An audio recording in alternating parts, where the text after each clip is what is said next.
Welcome to NTV. నేను మీ భవ్య. Direct మీకు ఒక పాయింట్ చెప్పాలి. ఇప్పుడు మన ముందు ఏఐజీ బంజారా హిల్స్ బ్రాంచ్ నుంచి సీనియర్ పల్మనాలజిస్ట్ ఉన్నారు doctor madam. And director of the pulmonology department doctor Soumya Parimi ma'am ఉన్నారు. సో మేడం ఎందుకు మన ముందున్నారంటే చాలా మంది డయాబెటీస్ గురించి, బీపీ గురించి ఇవే పెద్ద కన్సర్న్ అన్నట్టుగా చూస్తారు కానీ ఒక ఆస్తమా అనేది ఎంత పెద్ద కన్సర్న్, దాన్ని ఎందుకు నెగ్లెక్ట్ చేస్తాము, అసలు మనకి మన పేరు పక్కన ఆస్తమా ఉంది మనకి బ్రాకెట్లో అని అనే దాన్ని మనం కొంచెం నామోషిగా తీసుకొని దాన్ని తొందరగా క్యూర్ చేసుకోకుండా మిస్టేక్స్ చేస్తూ ఉన్నామనమాట. సో దీనికి సంబంధించి అసలు ఎందుకొస్తుంది? దాన్ని ఎలా ట్రీట్ చేయొచ్చు? ఇది చాలా సింపుల్‌గా క్యూర్ చేయొచ్చని మేడం చెప్తున్నారు. అది ఎలా పాసిబుల్? ఇవన్నీ అడిగి తెలుసుకుందాం. Hello ma'am. నమస్తే. How are thank you? You Bhavya. బాగున్నాను. Thank you. So yeah ma'am, we are pleased to have you here. And ma'am, డైరెక్ట్‌లీ మీరు చెప్పారు. నిజానికి బీపీ ఆర్ షుగర్స్ వీటన్నిటికన్నా కూడా ఈ ఆస్తమా అనేది చాలా ఈజీగా క్యూరబుల్ అని చెప్పేసి. But before talking about thought, అసలు ఇది ఎందుకొస్తుందంటారు? రూట్ కాజ్ ఏంటి దీనికి? రైట్. దాని ఆన్సర్ చెప్పే ముందు మీరు ఇందాక అన్న మాటలో ఈజీగా క్యూరబుల్ అన్న మాట నేను వాడను. హ్మ్. ట్రీటబుల్. ఓకే. ట్రీటబుల్ అంటే ట్రీట్మెంట్‌తో మనిషికున్న సిమ్టమ్స్ తగ్గుతాయని. ఓకే. దాని తర్వాత ఆస్తమా ఎందుకు వస్తుంది అని అడిగారు. So usually asthma combination of ఫ్యాక్టర్స్‌తో వస్తుంది. ఫ్యామిలీ హిస్టరీ అంటే మన ఫ్యామిలీలో పేరెంట్స్ కానీ గ్రాండ్ పేరెంట్స్ కానీ ఎవరికన్నా ప్రీవియస్లీ ఆస్తమా ఉంటే మనకి వచ్చే అవకాశం పెరుగుతుంది, తప్పకుండా వస్తుందని కాదు. అది కాకుండా next step is environmental factors. Okay. మన లైఫ్ స్టైల్, మనం సిటీలో పొల్యూటెడ్ ఏరియాలో పెరుగుతున్నామా, అదర్ ఇష్యూస్ కూడా ఉన్నాయా, లైక్ ఎవరికైనా అలర్జీసు, ఎక్సమా అన్న స్కిన్ కండిషన్, ఇవన్నీ ఉన్న వాళ్ళకి ఆస్తమా వచ్చే అవకాశం కొంచెం ఎక్కువ ఉంటుంది. దెన్ చాలాసార్లు చిన్నపిల్లలకి ఆఫ్టర్ రెస్పిరేటరీ వైరల్ ఇన్ఫెక్షన్, ఏదైనా బ్యాడ్ ఇన్ఫెక్షన్ వచ్చిన తర్వాత బ్రీదింగ్ ట్యూబ్స్, ఎయిర్వేస్, లంగ్స్ ఎక్కువ సెన్సిటివ్ అయిపోతాయి. అంటే మామూలుగా మనకు రోజు కనపడే, రోజు బ్రీత్ చేసే థింగ్సే రియాక్షన్ లాగా ట్రిగర్ చేస్తూ మొదలు పెడతాయి. లక్కీలీ చాలాసార్లు అది టెంపరీగా ఉంటుంది. సో కొన్నేళ్ళ నుండి ఆగిపోవచ్చు. So these are all the situations. So యూజువల్‌గా కాజ్ అలా వచ్చినప్పుడు అంటే లైక్ ఏజ్‌తో సంబంధం లేదంటారా? అది ఎప్పుడన్నా రావచ్చు అంటారు. ఎక్కువ ఆఫెన్గా పిల్లల్లో వస్తుంది, కానీ అడల్ట్స్లో కూడా మనం చూస్తున్నాం. అడల్ట్స్‌లో రావడానికి మేజర్‌గా అంటే కొంతమందికి ఫస్ట్ నుంచి లేకుండా ఇన్ బిట్వీన్ లైక్ ఆఫ్టర్ 40స్, 50స్ రావటానికి వాళ్ళ లైఫ్ స్టైల్ ఏమైనా చేంజ్ ఇబ్బంది అవుతుందంటారా? దాన్ని ఎలా తెలుసుకోవచ్చు అసలు నాకు ఆస్తమా వస్తుంది, స్టార్ట్ అవుతుందని? తప్పకుండా. In any situation cigarette smoking అనేది is a risk factor for asthma. మన ఎయిర్వేస్ ఆల్రెడీ ఓకేగా మేనేజ్ అవుతున్న సిచ్యువేషన్లో ఎనీ ఇన్సల్ట్స్, అంటే అది సిగరెట్స్ కానీ, డస్ట్ కానీ, పొల్యూషన్ కానీ, దాన్ని నెక్స్ట్ స్టెప్కి తీసుకెళ్ళొచ్చు. ఆ ఎక్స్పోజర్ లేకపోతే you might not develop asthma. అది ఒక విషయం. ఇంకొకటి, చాలాసార్లు ఒక వైరల్ ఇన్ఫెక్షన్, ఫర్ ఎగ్జాంపుల్ మనం కోవిడ్ పాండమిక్లోనే చూసాము. ఒక బ్యాడ్ వైరల్ ఇన్ఫెక్షన్ మనిషికి వచ్చిన తర్వాత ఫర్ సమ్ టైం పీరియడ్, అది చెప్పలేము 6 months 5 years అనేది, ఎయిర్వేస్, బ్రీదింగ్ ట్యూబ్స్ కొంచెం ఎక్కువ హైపర్ రియాక్టివ్గా ఉండొచ్చు. అది పిల్లల్లో అయినా అవ్వచ్చు, అడల్ట్స్లో అయినా అవ్వచ్చు. That may be a temporary thing. కొన్నాళ్ళు ఉండి తగ్గిపోవచ్చు, లేకపోతే మైల్డ్ ఫామ్లో ఇంకా పర్మనెంట్గా ఉండొచ్చు. Only time will tell that. వాళ్ళకి ఆస్తమా ఉందని కొంతమందికి పిల్లలలో కూడా వాళ్ళు తెలుసుకోలేకపోతారు. సో పేరెంట్స్ ఎలా తెలుసుకోవచ్చు అంటారు? వీళ్ళకి ఆస్తమా ఉందా? పిల్లలు ఎందుకు ఏ రకంగా ఇబ్బంది పడుతున్నారని? చాలామంది అనుకుంటారు ఆస్తమా అంటే వీజింగ్, అంటే పిల్లి కూతులు ఉండాల్సిందే అనుకుంటారు, లేకపోతే చైల్డ్ కానీ అడల్ట్ కానీ ఆయాసం అనేది ఉండాల్సిందే. అలా మెడిసిన్లో అన్ఫార్చునేట్లీ మేము చదువుకున్నప్పుడు ఇలా ఒక లిస్ట్ ఇస్తాం, కానీ అందరు పేషెంట్స్ అదే లిస్ట్తో రారు. So everybody is different. పిల్లలు డిఫరెంట్, పిల్లల్లో కూడా మార్పు ఉంటుంది. సో నేను అనేది ఏంటంటే, ఇప్పుడు పిల్లలు ఎక్సర్సైజ్, ఆటలాడుతూ దగ్గుతూ ఆగిపోతారు, లేకపోతే వాళ్ళకి జలుబు చేస్తే అస్సలు తగ్గదండి మా బాబుకి, ఒక 1 month ఉంటుంది, 2 months ఉంటుంది, ప్రతి 3 నెలలకి సిక్ అవుతాడు, ఈజీగా సిక్ అవుతాడు. ఇలాంటివి నేను విన్నప్పుడు నేను ఆలోచిస్తాను, వీళ్ళకి ఆస్మా ఉండొచ్చా, మిస్ అవుతున్నామా, జలుబు అనుకున్నట్టుంది, మేబీ ఇట్స్ నాట్ రియలీ జలుబు. ఎక్సర్సైజ్ చేసినప్పుడు అలా దగ్గు వస్తుంది అనుకుంటుంది, maybe it's exercise induced asthma. ఇవన్నీ పిల్లల్లో ఎస్పెషలీ ఆలోచిస్తాం. నైట్ టైం లెగిసిపోతాడండి బాబు దగ్గుతో. These are all little bit warning signs నాకు దట్ ఆస్మా ఉండొచ్చు అనేది. సో మీ చైల్డ్కి అన్యూజువల్గా డస్ట్ తగిలినప్పుడు, చలికాలంలో వెదర్ చేంజ్తో, స్పోర్ట్స్ యాక్టివిటీస్, ఎగ్జర్షన్తో ఉంటే ప్లీజ్ వాళ్ళని రిస్ట్రిక్ట్ చేయదు. నువ్వు ఐస్ క్రీమ్ తినొద్దు, నువ్వు గేమ్స్ ఆడొద్దు, నువ్వు చలిగాల్లో బయటకు వెళ్ళొద్దు, ఇవన్నీ చేయకుండా ఒకసారి ఎవరికైనా చూపించండి to see if maybe they have this. ఎందుకంటే ఆస్మా ఉంటే ఇట్ డజంట్ మీన్ మీరు ఏమి చేయకుండా ఒక బాక్స్లో కూర్చోవాలని అర్థం కాదు. Right right. దానికి సరైన ట్రీట్మెంట్ ఇస్తే your child, adult, anybody should live a normal life. That is the goal. కొంతమందికి పెద్దవాళ్ళైనా చిన్నవాళ్ళైనా కొన్నిసార్లు నార్మల్ బ్రీతింగ్ ఇష్యూ ఉండొచ్చు, లైక్ గ్యాస్ట్రిక్ ఇష్యూ వల్ల కావచ్చు, కడుపు ఉబ్బరంగా ఉండే రావచ్చు. సో ఇదేమన్నా నాకు రెగ్యులర్ గా ఊపిరాడట్లేదు, ఆస్తమానా అని కన్సర్న్ ఫీల్ అవుతారు. ఆ డిఫరెన్సెస్ ఎలా తెలుసుకోవచ్చు? మనంతటికి మనం తెలుసుకోవటం కష్టం. నాకు కూడా ఇప్పుడు చాలామంది మన కల్చర్లో, ఎస్పెషలీ మన ఊర్లో వాట్సాప్ మెసేజ్లో నాకు దగ్గు వస్తుంది మందులు ఇవ్వండి అనేది is a very frequent thing. Doctors యాక్సెస్లో ఉంటారు, వాళ్ళ ఫోన్ నెంబర్ ఉంటుంది, ఎందుకు అక్కడ దాకా వెళ్ళి ఇంతసేపు డ్రైవ్ చేసి వెయిట్ చేసి టెస్టులు చేయించుకుని వాళ్ళు ఇచ్చేది దగ్గు మందే కదా అని అనుకుంటారు. Okay, and I don't think అది కరెక్ట్ కాదు. ఎందుకంటే నేను ఒకరితో మాట్లాడి మీకు దగ్గు ఎప్పుడు వస్తుంది, ఎందుకు వస్తుంది, ఏ సిచ్యువేషన్స్లో వస్తుంది, ఈ డీటెయిల్స్ అన్నీ నాకు అర్థమైతే మిమ్మల్ని ఎగ్జామిన్ చేస్తే అప్పుడు నాకు అర్థమవుతుంది వెదర్ అది గ్యాస్ ఉబ్బరమా లేకపోతే ఆస్మా వల్ల ఆయాసమా ఇంకేమన్నానా అనేది. There is a value to history taking. History అంటే మీ నోటుని నేను వింటాం, క్వశ్చన్ అండ్ ఆన్సర్ ఫామ్లో మీ సిమ్టమ్స్ని అర్థం చేసుకోవటం, మిమ్మల్ని ఎగ్జామిన్ చేస్తాం, దాన్ని బట్టి ఈ టెస్ట్ చేస్తే నాకు అర్థమవుతుందండి ఇదా ఇదా ఇదా అనేది మాకు ఒక అండర్స్టాండింగ్ వస్తుంది. అదే అంటే దూరం నుంచి మాట్లాడితే ఇమాజిన్ చేసుకోవాలి, ఓకే తను ఇలా బ్రీతింగ్ తీసుకుంటున్నారని. అది డైరెక్ట్ మాట్లాడితే you can feel it concern అన్నమాట. yes we get more information ఎప్పుడైనా సరే. ఎగ్జాక్ట్లీ. సో ఆ మోర్ ఇన్ఫర్మేషన్ ఇప్పుడు అదో ప్రాబ్లం అయింది ఇంట్లో వాళ్ళకి. సో అది దానికి వెళ్ళే ముందు లైక్ ఇందాక పిల్లలకి ఎలా ఉంటుందని తెలుసుకున్నాం. పెద్దవాళ్ళకి మీరు అన్నట్టు వాళ్ళు తీసుకునేటువంటి ఆల్కహాల్ కానీ లేదా స్మోక్ ఇష్యూ కాకుండా అసలు వాళ్ళకి ఎలా తెలుసుకోవచ్చు అంటారు? కొంతమంది నాన్ ఆల్కహాలిక్ ఆర్ సిగరెట్స్ తీసుకొని వాళ్ళు ఉంటారు, వాళ్ళకు కూడా వచ్చే వాళ్ళు ఉంటారు. సో వాళ్ళు ఎలా తెలుసుకోవచ్చు, వాళ్ళకి ఏ సిమ్టమ్స్ ఉంటాయి? సో ఫస్ట్ థింగ్ ఏంటంటే మీకు ఆయాసం అనిపిస్తుంది అంటే చాలామంది డిస్మిస్ చేస్తారు, అరే నా ఏజ్ పెరిగింది కదా అందుకే చేయలేకపోతున్నాను అనుకుంటారు, లేకపోతే నేను యాక్టివ్గా లేను కదా అందుకే చేయలేకపోతున్నాను. ఇట్స్ పాసిబుల్, తప్పకుండా అది అవ్వచ్చు. కానీ ఎప్పుడైనా లేకపోతే నాకు స్ట్రెస్ ఉంది, మైండ్లో ఉంది, నాకు నిజంగా నాకు హెల్త్ ప్రాబ్లం లేదు, ఇవన్నీ ఫ్రీక్వెంట్ థాట్స్ అనమాట. కానీ I think of those as diagnosis of exclusion. అంటే మిగిలినవి ఏవి లేవంటే ఇలా అనుకోండి అని.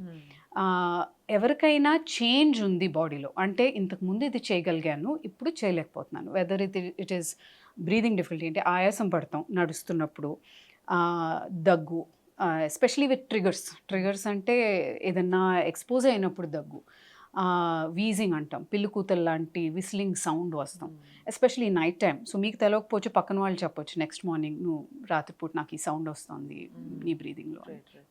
అండ్ దెన్ కొంతమందికి it is associated with allergies, అంటే తుమ్ములు వస్తాం, ముక్కు బ్లాక్ అవ్వటము, కళ్ళ నుంచి నీళ్ళు వస్తాం, దాంతోపాటు దగ్గు వస్తాం, దాంతోపాటు ఆయాసం and wheezing.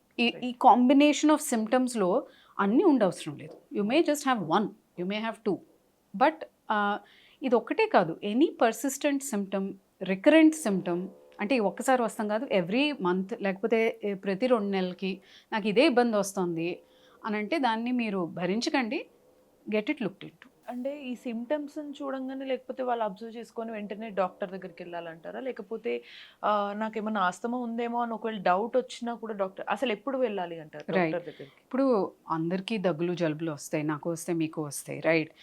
Once a year, once in 2 years ఒక దగ్గు జలుబు వస్తాం, ఒక చిన్న జ్వరం వచ్చి దగ్గు వచ్చి తగ్గిపోవటం. So frequency and severity. So ఎంత ఫ్రీక్వెంట్గా వస్తుంది? More than twice a year. ఇప్పుడు ఇలా గీత గీసి దేన్ని మెడిసిన్లు మేము చెప్పం, కానీ ఒక గైడ్ లైన్ లాగా more than twice a year మీకు సిమ్టమ్స్ వస్తున్నాయి. వచ్చినప్పుడు వారం 10 రోజులు కాకుండా నెల రోజులు ఉంటున్నాయి, ఇవన్నీ టు మీ ఆర్ ఫ్లాగ్స్. లేకపోతే ఎక్సర్సైజ్ చేసిన ప్రతిసారి వస్తుంది, సో నేను చేయట్లేదు లేకపోతే తగ్గించేసాను, మీ లైఫ్ స్టైల్ మార్చుకోవాల్సి వస్తుంది మీ సిమ్టమ్ మూలంగా. ఫర్ ఎగ్జాంపుల్ ఇది ఇలా ఉంది అందుకే నేను ఎర్లీ మార్నింగ్ వాకింగ్ మానేశాను చలిగాల్లో, ఇది ఫ్రీక్వెంట్గా నేను వినే థింగ్స్. ఏం లేదండి దగ్గు వస్తుంది అందుకే నేను వింటర్లో మార్నింగ్ వాక్స్ మానేశాను అని చెప్తారు. We don't want to hear that. So మీ లైఫ్ మీరు you should be able to do everything, right restrict casual గా ఉండాలి. అండ్ ఇంకొక డౌట్ మ్యామ్, యూజువల్ గా సైనస్ ఉన్న వాళ్ళు రెగ్యులర్ గా ఏమన్నా చెకప్ చేయించుకోవాలి అని అంటారా ఫ్రీక్వెంట్ ఈ ఆస్తమాకు సంబంధించి? సో ఏంటంటే అండి, రెస్పిరేటరీ ట్రాక్ట్ అనేది ఇక్కడ నుంచి మొదలయ్యి లంగ్స్ దాకా వెళ్తుంది. Okay, so all of it is connected. మనకి ఇక్కడ అలర్జీస్, రికరెంట్ అలర్జిక్ సైనసైటిస్ ఉంటే ఆస్తమా కంట్రోల్లోకి అవ్వటం కూడా కష్టం. సో నేను ఐసోలేటెడ్గా ఒట్టి లంగ్స్ని ట్రీట్ చేయను అనమాట. మీకు యాసిడ్ రీఫ్లక్స్ ఉందా, యాసిడిటీ ఉంటే ఆ రీఫ్లక్స్ వస్తే కూడా ఆస్తమా ట్రిగర్ అవుతుంది. మీకు అలర్జీస్ ఉన్నాయా, తుమ్ములు వస్తున్నాయి, ఎక్కువ అలర్జీస్ ఉంటే కూడా మీ ఆస్తమా కంట్రోల్ అవ్వదు. ఇవన్నీ they go together. So treatment ఇస్తే మనం the whole system should be looked at. అన్నీ చూడాలి, అన్నీ పట్టించుకోవాలి. దీనికి ఒక్కదానికి నేను ఇన్హేలర్ లాంటిది ఇచ్చేసి ఇవి బ్యాడ్ యాసిడ్ రీఫ్లక్స్ ఉన్న వాళ్ళకి, లేకపోతే bad sinus allergic sinusitis, rhinitis ఉన్న వాళ్ళకి ట్రీట్మెంట్ ఇవ్వకపోతే ఆస్మా కూడా కంట్రోల్లోకి రాదు పూర్తిగా. సో అంటే యూజువల్ గా సైనస్ ఉన్న వాళ్ళు అయితే ఫ్రీక్వెంట్ గా చెకప్ చేయించుకోవాలంటారు. ఎంత ఫ్రీక్వెంట్ గా? అలా అననండి, ఐ వోంట్ సే ఒక ఫ్రీక్వెన్సీ అని అనలేము, బట్ వాళ్ళ సిమ్టమ్స్ బట్టి ఉంటుంది. కొంతమంది ఏంటంటే ఫస్ట్ టైం వచ్చి డయాగ్నోసిస్ చేస్తున్న టైంలో ఫ్రీక్వెంట్ విజిట్స్ అవసరం అవ్వచ్చు. ఈ టెస్ట్ చేద్దాం, ఈ మెడికేషన్ ఇద్దాం, చూద్దాం, let's see you back in 2 వీక్స్లో చూసి మీకు ఎంతవరకు ఇంప్రూవ్మెంట్ ఉంది, మీ ఫిజికల్ ఎగ్జామ్ ఎంత మారింది, దాన్ని బట్టి ఈ రెజిమెన్ మీకు కరెక్టా, లేకపోతే ఇంకా టెస్ట్ చేసి వేరే ఏదైనా ప్రాబ్లం ఉందని మిస్ అవుతున్నామా అనేది చూడాలి. ఒక్కసారి స్టడీ స్టేట్ అంటే మీ అండర్స్టాండ్ ద ప్రాబ్లం, ట్రీట్మెంట్ మీకు పనిచేస్తుంది, ఈ రెండు అర్థం అవ్వాలి. ఈ రెండు అర్థమైతే we can space it out. మీకు బాగుంది, మీ medications are set, we can space it out. మీకు ఏముంది అనేది మాకు ఇంకా పూర్తిగా అర్థం కాలేదు, మేము అర్థం చేసుకోవాలి అన్న టైంలో మోర్ ఫ్రీక్వెంట్లీ చూస్తాం. ఓకే, సో వన్స్ ఒకసారి ఆస్తమా ఉంది లోపల అని తెలిసిన తర్వాత ఇన్హేలర్స్ వాడుతూ ఉంటారు కదా మ్యామ్, అది చిన్న వాళ్ళకైనా పెద్ద వాళ్ళకైనా కంటిన్యూస్ ఇన్హేలర్సే వాడతారా? అండ్ కొన్నిసార్లు మనం చూస్తుంటాం బయట కానీ చాలామంది రెగ్యులర్గా వాళ్ళు ఆక్సిజన్ సిలిండర్ క్యారీ చేస్తూ పిల్లలకి ఇది ఆక్సిజన్ క్యారీ చేస్తూ తీసుకెళ్తూ ఉంటారు. ఇదేమన్నా I mean extreme level of issue అనొచ్చా, లేకపోతే దీన్ని ఎలా అర్థం చేసుకోవాలి? సో ఇన్హేలరు, ఆక్సిజన్ రెండు కంప్లీట్లీ డిఫరెంట్ అండి. ఇన్హేలర్లో మెడికేషన్ ఉంటుంది. ఆ మెడికేషన్ మనం పీల్చినప్పుడు లంగ్స్ లోపలికి వెళ్ళి లంగ్లో ఉన్న ఇన్ఫ్లమేషన్ అంటే వాపు అండ్ స్పాజమ్ అంటే బ్రీదింగ్ ట్యూబ్ ఏదైతే టనల్ లాగా ట్యూబ్ లాగా ఉంటుందో దాని లోపలంతా స్వెల్లింగ్ వచ్చేస్తుంది ఆస్మా ఎక్కువ రోజుల నుంచి ఉన్న వాళ్ళకి. సో గాలి వెళ్ళే ప్యాసేజ్ దారి ఏదైతే ఉందో అది టైట్ అయిపోతుంది, అదొకటి. ప్లస్ స్పాజమ్ వస్తుంది, మసిల్స్ ఏమైతే ఉన్నాయో when we get expose to something మన బాడీకి నచ్చంది, పడంది, whatever it is, spasm అవుతాయి. అవి రెండు రిలీవ్ చేస్తానికి ఇన్హేలర్ వాడతాం. ఆక్సిజన్ అవసరం అవుతాం in pure asthma is extremely rare and unusual. So most likely oxygen వాడటం అనేది అసలు దీంట్లో ఆల్మోస్ట్ నెవర్ అన్ ఇష్యూ. అది కంప్లీట్లీ డిఫరెంట్ లంగ్ కండిషన్స్లో వాడతాం. ఓకే, ఏదన్నా సివియర్ ఆస్మా అటాక్ వచ్చి హాస్పిటల్లో అడ్మిట్ అయ్యి సిక్ సిచ్యువేషన్లో ఉన్న వాళ్ళకి ఆక్సిజన్ అవసరం ఉండొచ్చు. ఆస్మా మూలంగా ఇంట్లో ఆక్సిజన్ పెడతాం అనేది వి డోంట్ టిపికలీ. సో ఆ భయంతో కూడా కొంతమంది రాకుండా ఉండిపోవడం ఏమైనా జరుగుతుందంటారా ఆస్తమా చెకప్? తప్పకుండా చాలా మిస్కన్సెప్షన్స్ ఉంటాయి. ఇందాక I was talking to inhaler addict అయిపోతాం, అలవాటు అయిపోతాం, బాడీ సెల్ఫ్ హీల్ అవ్వాలి, ఈ ఐడియాస్ అన్నీ ఉంటాయి which are not really true. అసలు ఇన్హేలర్స్తో అడిక్షన్ అనే క్వశ్చన్ ఉండదు. ఎందుకంటే మీ లంగ్స్లో వాపు, స్పాజమ్ రెండు ఉంటేనే మీకు ఇన్హేలర్ హెల్ప్ అవుతుంది. లేకపోతే నేను ఇన్హేలర్ కొట్టుకుంటే మనకేమీ ఎఫెక్ట్ ఉండదు. ఎగ్జాక్ట్లీ. సో మీకు అది ఉందంటే మీరు అది ఆపేస్తే దెన్ ఆ వాపు, ఆ స్పాజము పెరిగిపోతుంది మళ్ళీ. సో ఇప్పుడు ఆలోచించండి, మీకు బీపీ ఉంది, మీరు వారం రోజులు మందులు తీసుకుని ఆపేస్తారా క్యూర్ అయిపోయానని? కాదు కదా. BP and sugar are life long conditions that are manageable. అంటే మందులతో అవి కంప్లీట్లీ కంట్రోల్ అవుతాయి. మీకు బాడీలో ఎఫెక్ట్స్, డ్యామేజ్ లేకుండా మందులు will manage the disease. Asthma కూడా అంతే. కాకపోతే the difference with asthma is it's variable. మీకు వింటర్లో ఎక్కువ ఉండొచ్చు, రెస్ట్ ఆఫ్ ద 9 months అసలు ఉండకపోవచ్చు. మీకు మాన్సూన్లో మ్యాక్సిమం ఉండొచ్చు, రెస్ట్ ఆఫ్ ద టైం ఉండకపోవచ్చు. మీకు ఓన్లీ 3 times a year మీకు ఆ జలుబు, దగ్గు, వైరల్ వచ్చినప్పుడే ఒక 1 రోజులు మీరు ఆస్మా సిమ్టమ్స్ ఉండొచ్చు, రెస్ట్ ఆఫ్ ద టైం ఏమీ ఉండకపోవచ్చు. Everybody with asthma is different. ఒక ఫార్ములా అనేది ఉండదు. ఇంకొకటి ట్రీట్మెంట్ విషయంలో కూడా inhalers are just the beginning. మనకి inhalers are the oldest known safest medicines at the right dose. For children or adults మేము we try to target the least dose that controls your symptoms. So ఎక్కడైనా start చేస్తే తగ్గించి okay ఇక్కడ మీరు బాగానే ఉన్నారు, ఇక్కడికి వెళ్తే మీకు సిమ్టమ్స్ వస్తున్నాయంటే we go to that level ఎక్కడైతే మీ సిమ్టమ్స్ కంట్రోల్లో ఉన్నాయి. సో ఈ ఆస్తమాలో స్టేజెస్ ఏమన్నా ఉంటాయా మ్యామ్? వేరే వేరే టర్మినాలజీస్ క్లాసిఫికేషన్స్ ఉంటాయి, కానీ మేము ఎలా ఆలోచిస్తామంటే మైల్డ్, మోడరేట్, సివియర్ అని ఆలోచిస్తాం. మోస్ట్ మైల్డ్, మోడరేట్ ఇన్హేలర్స్తో మేనేజ్ అవుతాయి. ఇప్పుడు luckily in the last maybe 5 to 10 years చాలా కొత్త మెడిసిన్స్ వచ్చాయి ఆస్మాలో, ఇంజెక్టబుల్ మెడిసిన్స్, బయోలాజిక్స్ అంటాం. అవేంటంటే every 2 weeks to every 1 month subcutaneous, అంటే ఇన్సులిన్ లాగా జస్ట్ ఇంజెక్ట్ చేసుకుని అవుట్ పేషెంట్, అడ్మిట్ అవ్వక్కర్లేదు. కొంతమంది కొన్ని రకాల severe asthma, again these are all very definite, అందరికీ రికమెండ్ చేయం.